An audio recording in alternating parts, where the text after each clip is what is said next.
बच्चे और बच्चियों, तुम्हारे देश की महिमा, जो अनामी पुरुष है,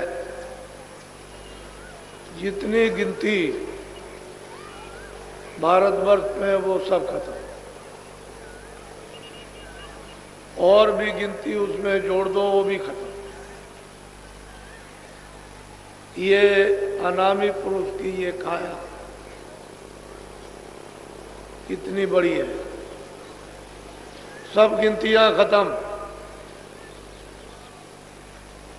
इतनी बड़ी उनकी काया। तो जो विस्तार होगा उनका वो बहुत बड़ा हो, उसी से कितने ईश्वर, कितने ब्रह्म, कितने पार ब्रह्म, कितने महाकाल, ये सब उसी के पैदा किए हुए। जितनी जीवात्माएं खचाखच, कोई भी रेशा बगैर जीवात्माओं के सुरतों के कहीं दिखाई देता नहीं, खचाखच उन लोकों में भरा हुआ अथाह सागर।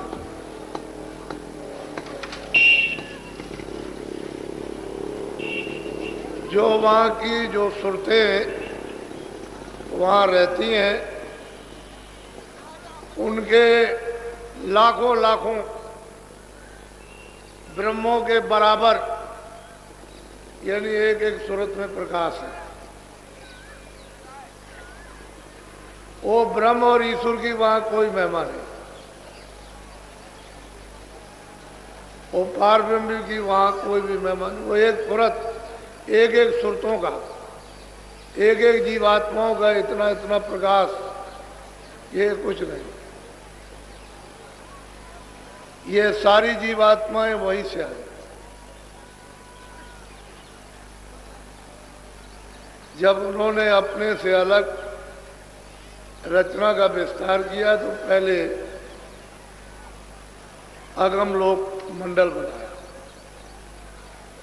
वहां अगम पुरुष को स्थापित कर दिया। उनकी महासंघ से भी ऊपर की ये उनकी काया है। फिर उन्होंने अलग लोक स्थापित किया, अलग पुरुष को वहां बैठा दिया। उनकी थोड़ी ही कम ऐसी उनकी काया। फिर सतलोक उन्होंने स्थापित किया, सतपुरुष को बैठा दिया। ये अनामी पुरुष ने ये तीनों लोगों की अपनी स्वेच्छा से स्थापित, और वो तीनों लोग एक रस है, एक रूप है, एक रस है, स्थिर है, अस्थायी है, परिवर्तनशील नहीं।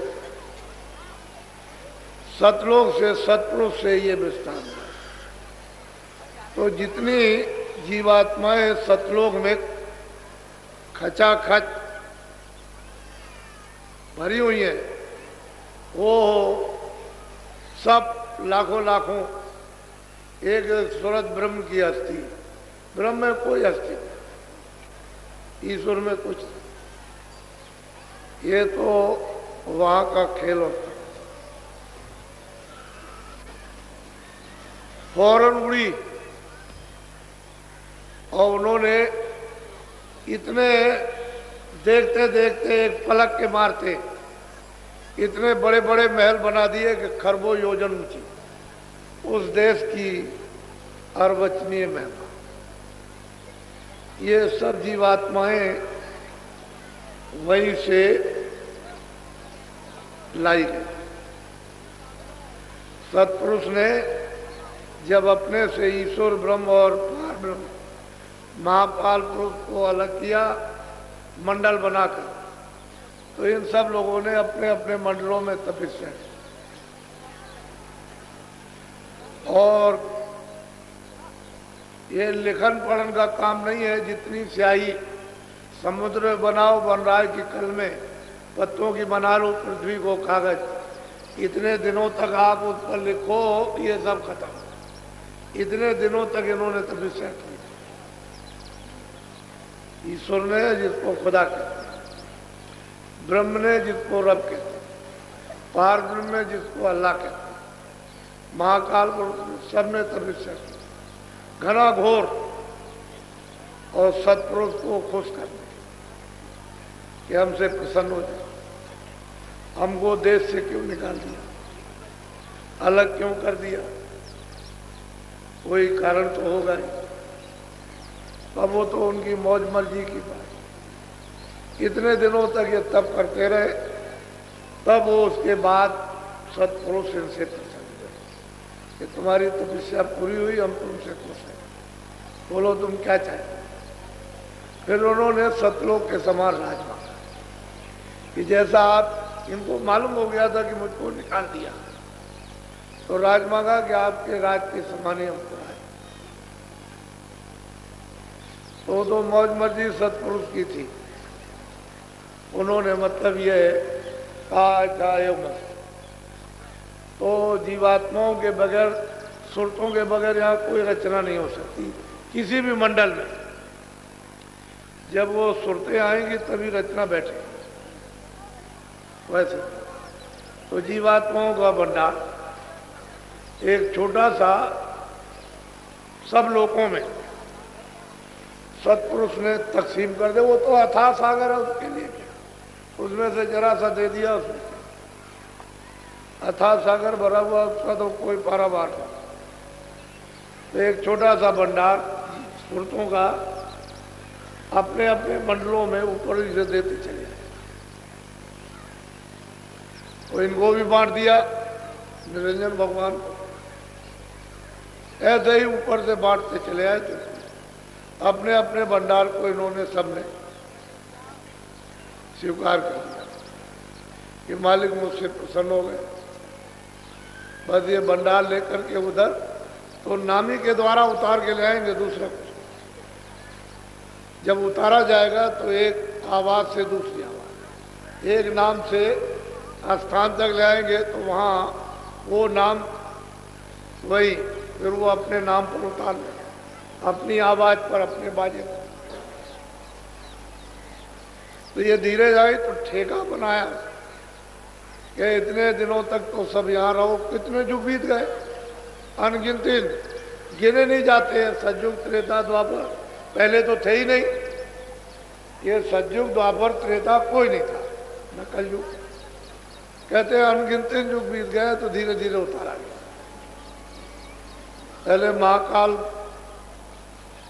पद में आए, फिर नीचे ब्रह्म पद में, धीरे धीरे ठेका बनाकर, ताकि एकाएक चली जाए तो यहाँ तो घबराएंगे, यहाँ लड़ नहीं सकते। तो धीरे धीरे उतार उतार कर धीरे धीरे फिर जब ब्रह्म स्थान पर ले आए तो वहाँ इनको बहुत आनंद में थे, कोई तकलीफ तो वहाँ थी नहीं। तो इन सभी जीवात्माओं पर एक कपड़ा डाल दिया, बहुत बारीक लतीफ। लतीफ कहते हैं झीना, शब्द, स्पर्श, रूप, रस, गंध, ताकि इनको इन चीजों का बोध हो जाए। शब्द का भी बोध हो जाए, रूप का भी बोध हो जाए, स्पर्श का भी बोध, गंध का भी बोध हो जाए, यानी पांचों चीजों का बोध हो। तो सूरत को मालूम तो हो गया कि मेरे ऊपर में कोई चीज फेंक दी गई, लेकिन वो इतना तेज, इतना प्रकाश कि उसमें कुछ पता भी नहीं चल सकता। कपड़ा डाल दिया। इसको कहते हैं कारण का। यही से कारण बीज बनेगा। शब्द, स्पर्श, रूप। पहले तो सूरत शब्द रूप थी, वो तो स्वयं ही शब्द रूप थी। उसको तो उससे तो दूसरे ही यानी अनुभव करते थे। तो जब यहाँ कपड़ा डाल दिया, धीरे धीरे धीरे धीरे शब्द, स्पर्श, रूप, रस, गंध, बहुत ऊंचाइयों तक। ये वहां के कितने युग बीत जाए, यहाँ के नहीं, तब तक वहां वो रहे। फिर नीचे उतारा गया तो वो जो मसाला था वो नीचे मोटा बनेगा, तो सूक्ष्म जब निरंजन भगवान के स्थान पर आए तो वहाँ एक है उससे थोड़ा मोटा प्रकाश, वहाँ भी है, वहाँ भी कोई अंधेरा नहीं है, तो मोटा कपड़ा डाल दिया, बहुत वो भी बारीक। शब्द स्पर्श रूप रसगंध और मन बुद्धि चित्त और अहंकार, बस 9 तत्व। ऊपर 5 तत्वों का नेतृत्व। ये मंडल है इनके, ब्रह्म के और ईश्वर के अलग अलग। ईश्वर का मंडल अलग है और ब्रह्म का अलग, अलग अलग मंडल है इनके, बहुत बड़े बड़े। उन मंडलों में कितनी त्रिलोकियां, कितने लोग हैं वो गिने नहीं जा सकते, इतने बड़े बड़े मंडल। तो जब यहाँ बहुत मुद्दतों तक रखा, फिर धीरे से नीचे उतारा, तो आद्या मां शक्ति ने इन पर उससे मोटा कपड़ा डाल दिया, थोड़ा सा मोटा, उसको कहते हैं लिंग से। जैसे स्वर्ग वैकुंठ में तो 9 तत्वों का कपड़ा डाला, 10 इंद्रियां, चतुसंताकरण, मन बुद्धि चित्त और अहंकार, और 3 गुण, रजोगुण तमोगुण सतोगुण। अब वो देखिए कि वो कारण शरीर तो सूक्ष्म में चला गया और सूक्ष्म शरीर लिंग में चला गया, और फिर उसके बाद में जब यहाँ उतारा मृतलोक में, उसी आवाज के द्वारा, बाजों के द्वारा, तो जीवात्माओं को यहाँ ले आए। तो सबसे नीचे वाली आवाज है घंटा से, इसको पकड़ के जब यहाँ उतारा गया तो माँ के पेट में खोल तैयार करके, और उन्होंने जब 5 महीने का हो गया तो सूरत को दोनों आंखों के बीचों बीच उस खोल में बैठा दिया। तो ये खोल क्या? 5 तत्वों का, जल पृथ्वी अग्नि वायु आकाश, ये तो 5 का हो गया। उसके अंदर वाला 9 तत्वों का हो गया। फिर उसके अंदर जो है वो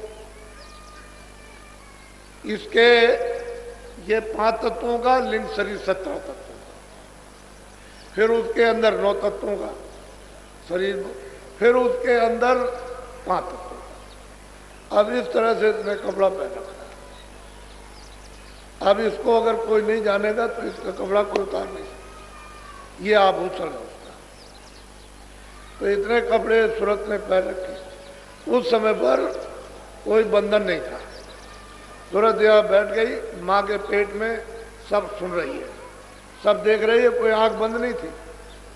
जैसे ही 9 महीने का बच्चा पैदा हुआ तो आंख भी खुली, कान भी है, सब बातें सुन रही है और सब देख रही है और चढ़ती चली जाती है। उसे रोक टोक नहीं है, चढ़ जाती है। इसको उतार दिया, छोड़ दिया, फिर उसने लिंग को उतारा, उसको छोड़ दिया, फिर उसने सूचक को उतारा, छोड़ दिया, कारण को उतारा, छोड़ दिया, चली जाती। और रोज दरबार में सतलोक में हाजिरी से सब जितनी भी ये सुरतें जीवात्माएं सब रोज जाती थी। उस समय जाने आने का कोई बंधन नहीं। अब इनको कहा गया कि भाई तुम गंदगी ये अपनी छोड़ देना, गंदगी को पास न रखना, वहीं छोड़। तो जो सुरतें यानी मतलब गंदगी छोड़ दी, सर से निकल गई। इनकी अवध रखी 1 लाख बरस, तो बहुत चली गई वापस, वो कम नहीं गई, बहुत गई। लेकिन जब ये मालूम हुआ कि सब चली जाएंगी तो निरंजन भगवान ने फिर अब इनके लिए रोक टोक खड़ी कर दी। फौरन उन्होंने शक्तियां पैदा करके और उनका जन्म दिलवा दिया और उनको आदेश दे दिया कि जंगल में चले जाओ घोर तपस्या। वो चले गए ब्रह्मा विष्णु महादेव और वहाँ 20,000 वर्ष तप किया। फिर उनको जब समाधि लगाई तो उनको देववाणी हो गई कि तुम चारों वेद विधान बना। बस यही से सब बंधन हो गए। ये कूड़ा कचड़ा, ये सब पाप का पुण्य का, अच्छे का बुरे का, न्याय का न्याय, सत्य असत का, सब ये पड़ेगा। क्योंकि उस समय तो आँख खुली थी, कान खुले थे, रास्ता कुछ बंद नहीं था, नाक भी खुली, जाते थे आते थे। बस इतना ही था कि जा रहे आ रहे अपना घोंसला देखे हुए, फौरन उतर के आए, अपने घोंसले में आ गई। ये उनका घोंसला था, पंचभौतिक शरीर। लेकिन जब अवध पूरी होगी तब चले जाएंगे। तो फिर पीछे से ये झगड़ा लगा दिया। तो जब ये झगड़ा लगाया तो फिर गंदगी इसमें छन करके वो तो कारण लोक में चली गई जमा हो, कुछ सूक्ष्म लोक में गंदगी जमा हो गई, कुछ लिंग लोक में गंदगी जमा हो गई। जो भारी भारी अशुभ कर्म हुए वो मतलब ये कि शरीर में जमा, तो मन और बुद्धि और चित्त और ये सब गंदे हो गए, अंतःकरण गंदा हो गया। फिर वो जीवात्मा जो स्वच्छ और साफ बैठी हुई थी वो गंदी होने लगी।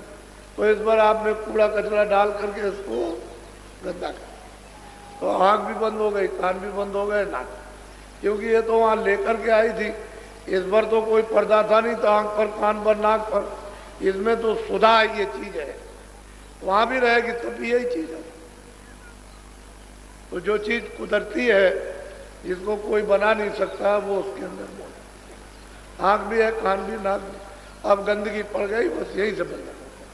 आज़ादी दे दी, उसने कहा जो भी कोई कर्म करेगा मृतलोक में वो अपने अपने कर्म का फल भोगेगा। अब वो पता ठिकाना तो हम भूल गए, अपने घर में आने का, भाई किस रास्ते से जाएंगे, घर में पहुंचेंगे वो भूल गए। अब यहीं पर लगे झगड़े में, बस यहीं पर बस बस्ती बसाने लगे, इच्छा बसाने लगे, ममता करने लगे, आशा बांधने लगे, बस यही झगड़े।